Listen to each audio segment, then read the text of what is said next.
Assalamualaikum semuanya. Bayangin, kalian lagi lapar pas tengah malam. Sore gak apa-apa, siang juga gak apa-apa, boleh.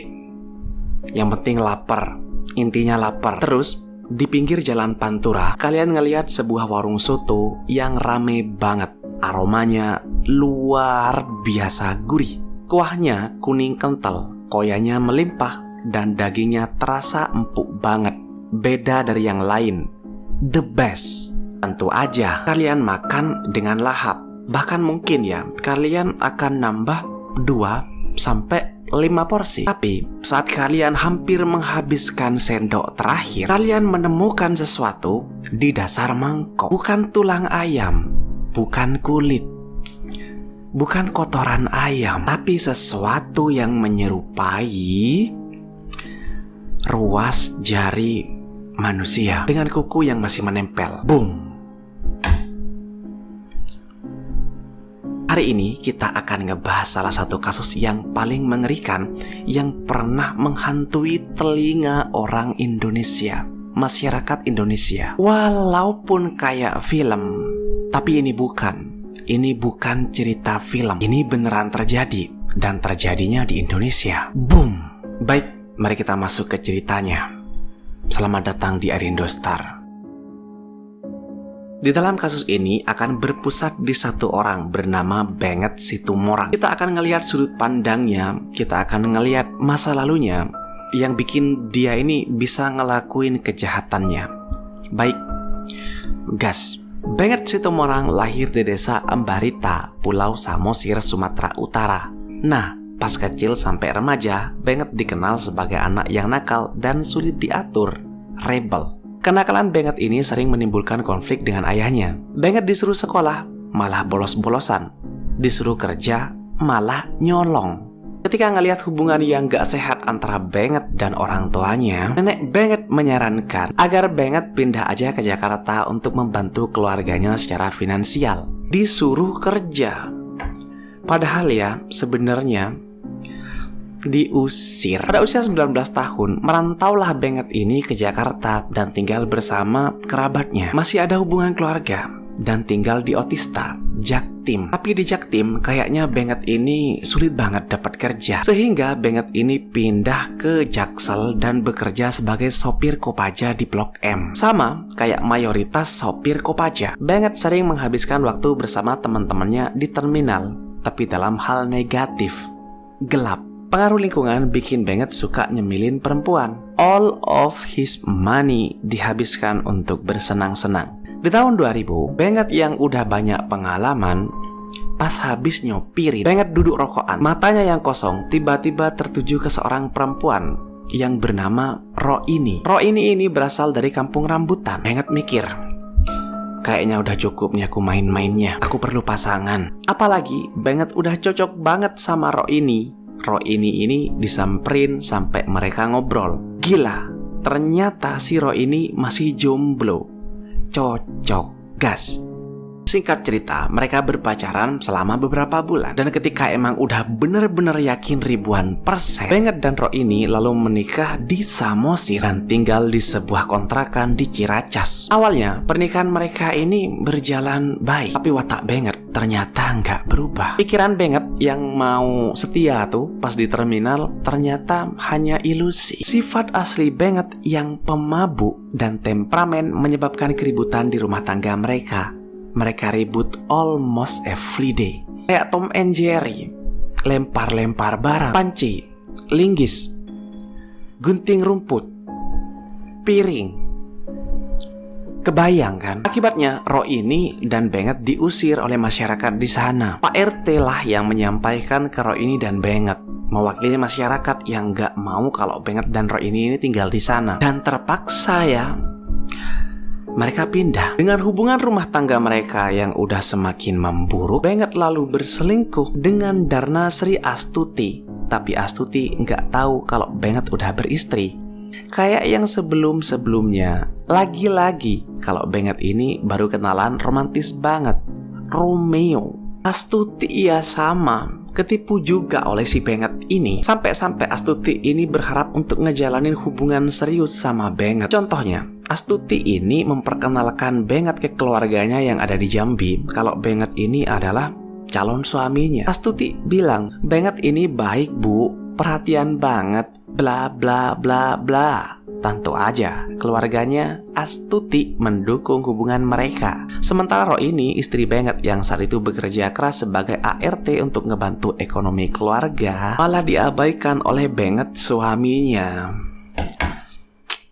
Kasian Benget yang semakin muak dengan istrinya dan semakin besar cinta Benget ini ke Astuti. Pada tahun 2011, Benget ini menceraikan istrinya dan menikahi Astuti. Benget juga beralih, yang awalnya ini Benget ini jadi sopir Kopaja, berpindah pekerjaan menjadi koki soto. Jadi penjual soto. Dari kerja ke orang sampai jadi bos, entrepreneur, CEO, direktur utama. Lalu Benget dan Astuti menyewa kios untuk berjualan. Alhamdulillah, entah dari mana si koki Benget ini dapetin resep ya. Sotonya rame banget, lumayan lah. Tapi gimana ya, Benget ini sulit ya Allah. Bukannya bersyukur, ya udahlah, jalanin aja sotonya, ya kan? Lah, Benget ini malah diam-diam masih menjual tua. Bingung kan? Istrinya juga bingung. Tapi gimana lagi? Watak temperamen Benget udah mulai kelihatan lagi. Dan istri kedua Benget ini udah gak bisa ngalangin lagi. Udah sotonya rame, tuanya juga rame. Bertambah dong penghasilan dari si Benget ini. Bukannya umroh, Benget ini malah cari selingkuhan. Ya Allah. Benget lalu berselingkuh dengan seseorang bernama Tini, seorang penjual jamu. Tapi Tini udah punya suami dan anak. Cara selingkuhnya sekarang beda gaya, lebih secure. Suatu saat Benget ini mikir, kok aku sayang banget ya sama Tini. Aku nggak bisa kalau nggak ketemu dia walaupun cuman sehari. Apa dia emang jodohku ya? Jodoh yang emang aku cari-cari selama ini. Jadi Tini ini disuruh pura-pura ngelamar kerja, kayak cuci piring, masak-masak gitulah. Karena semua kendali ada di tangan CEO-nya ya kan. Bekerjalah Tini ini di dagangan soto Benget. Bertiga, Benget, istrinya, dan Tini. Sebenarnya ya, ide Benget ini lumayan ya. Bahkan istri Benget ini nggak nyadarin loh dengan perselingkuhan itu awalnya. Tapi kayak yang sudah saya bilang, Benget ini sulit untuk dipahami. Bisa-bisanya Benget ini malah mesra-mesraan sama Tini di warung sotonya. Diketahuilah sama istrinya. Istrinya marah, meledak. Tapi bukannya nyari alasan atau minta maaf, si Benget yang temperamen malah memukul istrinya. Benget malah bilang, ganggu aja kamu. Brengsek kan? Tambah lagi, beberapa hari kemudian Tini ini ngasih bullshit ke Benget. Tini bilang, istrimu kayaknya selingkuh deh. Soalnya tadi pas aku cuci piring, istrimu masukin cowok ke kamarnya. Waktu itu Benget baru pulang dari pasar. Padahal si Tini ini bohong. Bisa kebayangkan, siluman yang ada di tubuh Benget ini tiba-tiba kebuka segelnya ketika Benget ini mendengar kalau istrinya itu selingkuh. Istrinya langsung mau dihabisin. Tapi Benget kali ini mikir, kenapa? Karena sekarang Benget ini adalah CEO, koki handal. Iya, kalau dulu waktu masih jadi pengembara, gak ada yang kenal dia, gak ada uang. Kalau sekarang Benget lebih hati-hati. Nah, muncullah ide mengerikan di benak Benget. Apa itu? Begini. Pada tanggal 1 Maret 2013, Benget mengajak istrinya minum tua sampai mabuk berat. Setelah mabuk, istrinya dibawa ke kamar. Istrinya lalu disetubuhi oleh Benget. The last moment. Kenangan terakhir. Setelah selesai itu, Benget memukul istrinya beberapa kali sampai istrinya ini enggak bisa bangun. KO. Gak berhenti di situ. Istri Benget ini diseret menuju ke kamar mandi. Setelah sampai di kamar mandi, istrinya disiram lagi dan dipukul pakai balok kayu. Basah kuyup dan lemas udah pasti. No debat. Badan lemas istrinya lalu dibawa kembali ke kamar tidur. Diapain? Oleh Benget, istrinya diikat kedua tangan dan kedua kakinya. Lalu Benget ini memasukkan botol kaca yang udah diisi air panas ke dalam organ vital si istrinya ini. Air mendidih. Jahat kan? Kebayangkan? Jangan dibayangin. Coba bayangin. Maksudnya apa yang dipikirin Benget ini ketika mau melakukan kejahatan itu? Istrinya udah diikat kan? Benget mikir, istriku ini selingkuh kan? Kira-kira hukuman apa yang pantas aku kasih ke istriku ini? Mau diapain? Aha, aku panasin air aja dulu. Lalu aku masukin botol. Lalu aku kasih gambaran neraka ke dia ini. Mungkin Benget mikir kayak gitu. Padahal ya, istrinya ini kan gak selingkuh. Selingkuhan Benget lah yang mengatakan kalau istrinya ini selingkuh, masukin cowok ke kamarnya. Itu membuktikan kalau lidah itu emang lebih tajam dari pisau, lebih tajam dari katana samurai. Terus yang dirasain istrinya pas ngelakuin kejahatan itu pasti sakitnya level dewa kan, level langit. Tapi jeritan istrinya enggak bikin Benget ini berhenti, malah ketawa terbahak-bahak kayak nonton Mr. Bean. Pas udah bosan ketawanya tuh, Benget ini lalu memukul istrinya lagi beberapa kali sampai istrinya ini enggak berteriak lagi dan enggak bergerak lagi. Setelah istrinya meninggal, Benget ini puas. Tapi pas di situ Benget ini mikir, mayat istriku ini harus aku hilangin loh. Tapi gimana ya caranya? Nah, ketika siluman yang berpikir, maka hasilnya itu akan super dark. Emang diapain? Benget memotong tubuh istrinya ini menjadi 5 bagian dan diletakkan dalam kantong-kantong plastik. Beberapa bagian kayak jantung, daging, dan organ lainnya itu dimasukkan ke dalam kulkas. Sementara yang lainnya direncanakan untuk dibuang. Benget nyusun rencana sama Tini. Sampai didapatlah ide untuk menyewa angkot dengan harga 250.000 untuk membuang kantong-kantong tersebut di tempat yang aman. Di mana yang aman itu menurut Benget?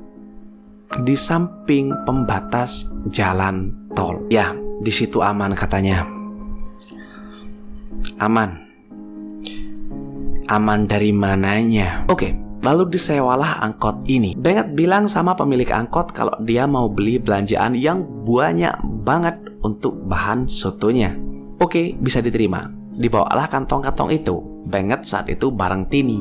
Pas di jalan tol, dibuanglah kantong-kantong itu di sepanjang jalan. Ada 5 kantong. Setiap kantong dibuang dengan jarak 1 km. Saat membuang kantong terakhir, the last paper bag, lokasi pembuangannya itu udah masuk kawasan Bogor, jalan tol yang rame. Oke, Tini ini lalu keluar dari angkot dan ngebuang kantong itu kayak sebelum-sebelumnya. Aman, udah terakhir. Aman, kata 2 siluman ini. Tapi takdir berkata berbeda. Ada 2 orang yang lagi naik satu mobil dan curiga. Jadi saat itu mobil 2 orang ini jalannya lumayan pelan daripada pengguna tol lain. Ya mungkin karena pengen menikmati sensasi jalan tol. Mungkin jalan tol tuh kayak gini ya. Oke, pas lagi menikmati sensasi jalan tol itu, kedua pria ini lalu ngeliat Tini yang keluar dari angkot dan ngeluar kantong yang emang kelihatan berat. Bagi 2 penikmat tol ini, itu mencurigakan. Mereka berhenti, membuka kantong itu, dan menemukan, ya, kelapa muda. Kaget kan? Ya, maka 2 penikmat tol ini langsung menghubungi pihak berwenang. Entah siapa yang 2 penikmat tol ini hubungin. Pihak tol atau siapa? Yang pasti polisi akhirnya datang ke TKP. Gimana dengan bagian lain dari istrinya? Kebesokan harinya, kantong yang berisi daging, jantung, dan hati dimasak oleh Benget. Gak hanya soto, Benget juga bikin sambal goreng ati. Ya dengan bahan-bahan itu. Setelah masak, Benget ini ngajak temen-temennya untuk makan soto gratis. Warung soto Benget ini rame, jadi bisa dibilang kalau sotonya itu enak. Lalu siapa orang yang mau menolak tawaran soto enak dari Benget? Gratis lagi. Saya ya mau. Kalian juga pasti mau. Asal sotonya bener. Pas ya, ketika teman-teman Benget ini makan sotonya, nggak ada yang tahu kalau daging yang mereka makan itu bukan daging ayam. Nggak ada yang tahu. Karena polisi hanya menemukan bagian kepala, polisi yakin kalau ada bagian lain. Dan polisi akhirnya mencari ke sepanjang tol sampai ditemukanlah 4 kantong lain. Ya, walaupun potongan tubuh ini nggak lengkap, masih ada yang hilang. Ya karena kan dibikin soto oleh Benget. Si Koki, CEO, direktur utama, salah satu pemuda penikmat tol itu yang menjadi saksi mata dari Tini ketika membuang kantong terakhir, the last paper bag. Tini ini katanya menggunakan angkot warna merah. Itu petunjuk penting. Polisi mengecek tuh lewat CCTV tol di waktu yang paling mendekati pembuangan kantong, frame by frame. Oke, lalu di CCTV ketemu satu angkot. Polisi lalu mendatangi juragan angkotnya. Pemilik angkot ini diinterogasi. Pemilik angkot ini mengatakan ke polisi kalau iya, di hari itu dia ini memang menyewakan angkotnya. Dan angkotnya ini disewakan ke Benget yang mau membeli bahan-bahan soto yang super banyak. Ya. Akhirnya Benget dan Tini ditangkap. Pas diperiksa, 2 pelaku ini mengakui semuanya. Polisi kaget mendengar ada bagian tubuh yang dijadikan soto dan sambal ati yang mereka berikan secara gratis. Oke, teman-teman Benget ini nggak tahu kalau itu bukan daging ayam. Tapi Benget tahu kan, dia kokinya kan, direktur utama. Malah dia ikut makan coba. Gila kan? Stres. Benget mengakui kalau dirinya juga ikut makan. Karena insiden ini udah dianggap di luar nalar, maka Benget ini dites kejiwaan. Tapi ironis ini ya, hasil tes tersebut menunjukkan bahwa kejiwaan Benget masih normal. Lanjut, Benget divonis hukuman mati, lalu dijadiin soto dan bakso. Bercanda. Benget divonis hukuman mati dan Tini sebagai tangan kanannya dihukum 14 tahun. Tapi pada tanggal 3 November 2013, Benget meninggal karena penyakit TBC akut. Jadi dihukum matinya oleh alam. Baik, saya rasa cukup ya. Tetaplah aman dan makasih udah nonton sampai akhir.